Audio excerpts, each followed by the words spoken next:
Hey folks, Vortex here and welcome to my review of the Aful MagicOne. So this is the version that's got a single balanced armature per side, and as you can see on there it's got some quite interesting kind of design or engineering behind it.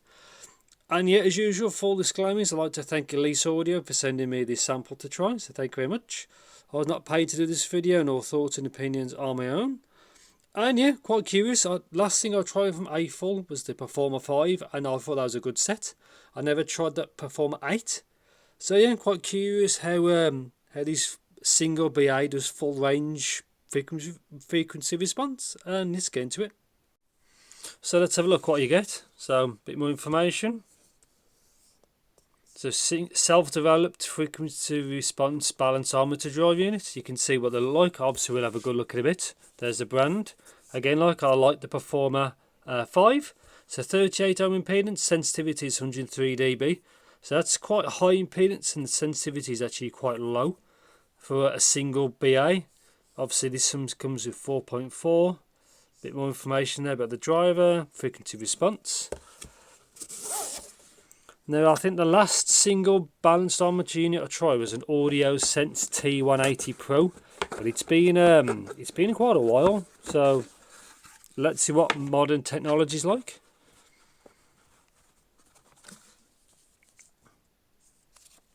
Bit of information there.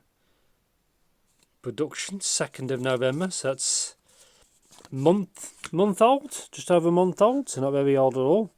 Let's just get one of these units. So this is, look at that, that's quite a piece. Look at that.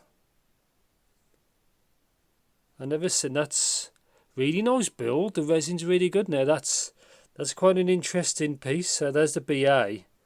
Then you got what here is like a massive, maybe kind of multiple crossovers in here. Yeah, I'm really quite curious of that. There's a dampener in the end, and that's it. So very probably the most interesting single BA units I've seen.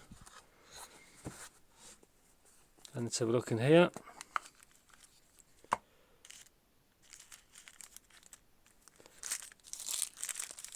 So 4.4. Obviously I'll have a look at it in a bit, but seems high quality. Seems quite a nice cable. Obviously some different tips. Obviously I'll have a look at them in a bit. Tips and tips. So I think that's it.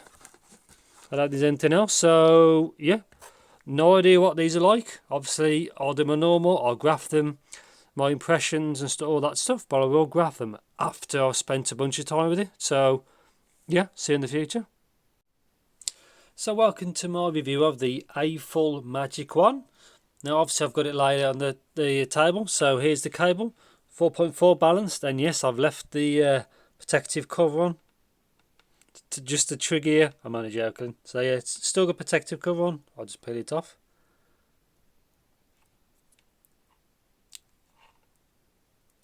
So I think somebody moaned at me before when I left it on, but it doesn't really matter. But anyway, Aful, obviously they did the Performer 5 and the Performer 8, which I obviously haven't tried. Cable's actually quite nice, so strain relief there. You can see the kind of build. Closer look. Can't really fault it really. I think it's a really nice cable. Strain relief. Chin slider is actually quite stiff, which is what I prefer instead of it being like super loose. That's what it looks like. Obviously it's got red and blue, so you know left and right. Very straightforward. And yeah, decent cable, obviously 2-pin as well. Obviously the tips that I've shown, which I didn't open. So one pack basically has these, and the other one has these ones, the blue and red.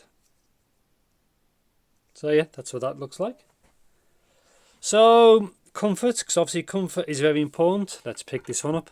So comfort on these, actually not too bad at all. But sometimes you might get that vacuum effect because this is a balanced armature.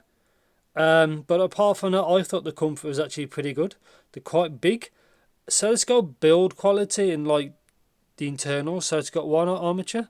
It says Aful on the side. If you can see that there.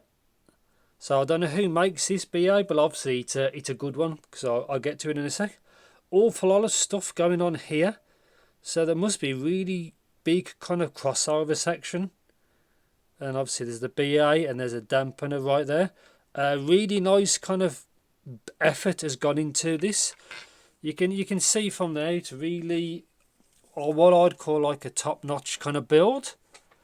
And yeah, so power and sensitivity on this set is, they are a bit harder to power than normal. I think you need a decent-ish dongle to get the best out of it. Obviously one that measures quite well. But yeah, harder to drive than normal, which is kind of a strange thing, but I think I've seen that before.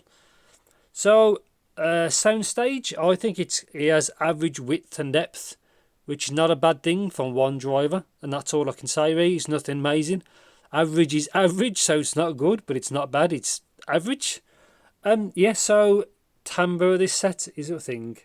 There's a little bit of it, the BA timbre. Now, it's hard to describe that. It means that it's slightly artificial sound to it, but it's quite mild considering it's only got one driver doing everything basically. You can have another look at this side. I guess that's the I'm not quite sure. See how it comes from all the way there to all the way there. Say very interesting build, but anyway,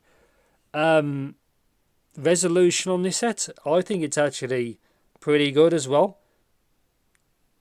And technicalities as well, throw that in here. Technicalities on this set is pretty good. Not amazing, but it's pretty good considering, again, a BA is doing the whole lot, which is normally a DD's job to do the full range, where a BA this time is doing the full range. And yeah, so sound really. So also isolation on this set is actually really good as well. Yeah, so sound. Obviously I've left the this off so you can have a better look what it looks like. So tuning. So the bass on this set is, it has it, but it's a bit soft. As again, I typically like electronic music which has enough hit to it, and this is a bit soft. So if you're a bass head, this isn't really for you. Plus, you can't really EQ much from this, from what I could see. But yeah, that's it. Bass is pretty good. It's quick. It's fast. It has the texture. It's just soft because it doesn't have a lot of it. Basically, again, it's no DD bass for sure. Again, it all depends on what you want. This is more of a neutrally tuned, safely tuned kind of earphones, really. So mid-range on this set is very clean, very textured, because there's nothing really colouring the sound, so you hear it all. And it's slightly forward towards the top, which is absolutely fine.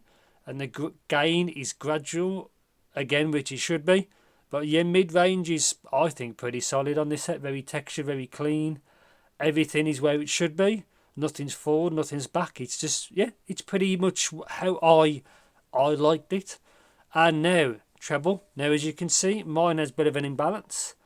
I measured this multiple times to double check it, and that's how my pair is. But to be honest, I did not notice that until I measured it. So obviously, which is a good thing. So treble, no sibilance. As you can see, very good extension. Somehow, consider it's one driver. Again, instrument separation, like I said before, is good. Everything you want that should exist in the treble, you hear. It's not really forward, it's not really back, there's no sibilance. Female vocals are pretty good. Male ones, I forgot to mention, I think sometimes they're a little bit soft. Obviously depends on their kind of tonal range. But yeah, on the whole, female vocals is pretty good. Apart from that, a little bit of imbalance. The treble on this set, I think, is really good. It covers all the bases without being forward and without being rolled off or anything like that. Again, good extension. It's all there. It's very well tuned for one BA, which is kind of strange, to be honest. It's quite a good set, but yeah, that's all I can say. So, what's the conclusion on this? What do I think? For single BA, these are a great set, to be honest. Consider it can do all of that if the camera focuses. Yeah, quite a good set. There's an awful lot of work going on, so they must have crossovered the hell out of it to get the good tuning out of it. 2-pin as well. So negatives really are maybe price, because it's only one BA and it's over $100. And maybe the base is a bit soft and it's a little bit harder to power. But then again, the only one that matters to me is probably the low end, because I prefer more bass, but that's my choice. But yeah, on the whole, very good set really. Aful, I obviously want to keep an eye on. Hopefully, if I can, try the Performer 8 or whatever they put out in the future. But yeah, good set. Very premium, as you can see, build. Good tape, good cable, good tips, good fit. Maybe the vacuum effect is an issue for you. To be honest, with this set, I had no problem at all. I like how BA can do the full range, so you're not really missing any sounds. So a lot of stuff likes to roll off, like 8K, 10K, and this doesn't, so you're getting a full spectrum, full frequency spectrum. I like it, good set. Again to nitpick, probably a little bit pricey for one driver, but then again, these are not straightforward products. There's a lot of engineering gone into this. 2, bass is a bit soft, and 3, maybe that vacuum effect may affect you, and a little bit harder to power. But I've used these balanced with the 4.4. I used it with the Cutterfly, the M1P, not a problem at all. I've used it with my normal topping gear, the E30L30, not a problem. I tried it with this Sonata HD2, which is, I think, 70 milliwatts at 32 ohm, not a problem at all.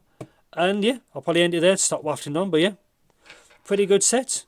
Again, looking forward to what they pull out in the future. And yeah, I think it's pretty much there. So I've got a few things lined up. I've got the Z-Gap models, 7Hz model. I've got a Kiwis model to do. So there's a lot happening in the future. And yeah, see you in the next clip. Take care.